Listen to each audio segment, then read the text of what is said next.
د بلخ ولایت د دهدادي ولسوالۍ په شیرآباد کلي کې 83,000 امریکایي ډالرو په لګښت د دغه ولایت د بدني روزنې او سپورت ریاست د رئیس په حضور کې د فوټسال ورزشي ډګر پرانیستل شو. د دغه ورزشي ډګر بنسټګر وایي د فوټسال د دغه ډګر له جوړېدو څخه یې موخه د ورزشکارانو ترمنځ د یووالي ټینګښت او په نشه یي توکو د روږدو کېدو مخنیوی دی. هدف ایجاد این میدانی بوده که برای رشد ورزش و همچنان برای که جوانان از مواد مخدر و مسکرات دور باشند و تلاش صورت گرفته تا جوانان به طرف ورزش روی برند تا یک وحدت و همفکری کامل و شامل برای جوانان ایجاد شود. و همچنان این میدان کارهای تکنیکی میدان به مدت 3 ماه دوام پیدا کرد و این میدان به ارزش 73,000 دلار آمریکایی تأسیس شده و یک میدان است که در سطح منطقه و همچنان در ولایت بلخ یک میدان بی‌نظیر است. له بلې خوا د بلخ ولایت د بدني روزنې او ورزش رئیس په هیواد کې د ځوانانو لپاره برابر شوی شرایط بېساری بولي او د دغه ډول ورزشي ډګرونو جوړول د ځوان ورزشکارانو د ملاتړ لپاره یو مهم ګام ښایي.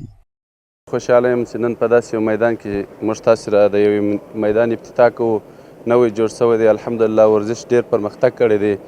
او الحمدلله په وطن کې خو داسې امنیت راغلی دی، داسې یو نظام راغلی دی چې ساری یې په ټوله دنیا کې نشته دی. نو باید موږ ځوانان کوشش وکړي چې دغه فرصت څخه ګټه واخلي، دوی راسي ورزش وکړي او د ورزش ترڅنګ خپل و هغه مکاتبو او مدارسو ته توجه زیاته وکړي چې خپل درسونه هم ووایي او په څنګ کې ورزش ورسره وکړي.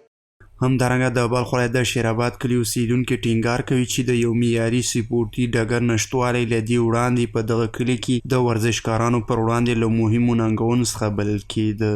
این اولین میدان معیاری در شیرآباد است که با این معیارات بلند ساخته شده و این بسیار کمک میکنه به خاطر رشد جوانان تا بیاین و در یک فضای همدلی و همفکری با هم یک جا باشند و لحظاتی که در کنار یکدیگر هستند به خوبی سپری شود. قبل از این ما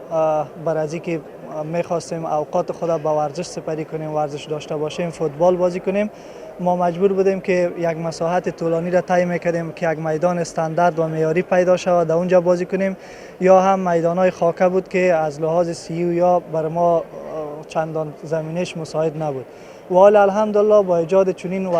میدانهای ورزشی بر ما زمینه از این مساعد شده و فراهم شده که ما میتونیم به فضای سالم و به یک فضای مناسب ورزش بکنیم و به صحت و سلامتی خود رسیدگی بکنیم. منطقی که ما بودیم، منطقی خود شیرآباد بود، اکثرا در خاکباد بود. و تو فوتسال نداشتیم، ما معیاری نبود، استاندارد نبود و دیگه جوانا که حالا فعلا دیدم بسیاری اکثر جوانا علاقه‌مند این فوتسال میباشه و رو خود در منطقه میارن، اینا کوشش میکنن اینجا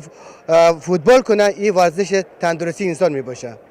د یادونې وړ ده چې د فوټسال دغه ډګر د دې ولایت د دهدادي ولسوالۍ په شیرآباد کلي کې جوړ شوی دی چې تر دې وړاندې د دغه کلي ورزشکارانو په غیر معیاري میدانونو کې لوبې کولې.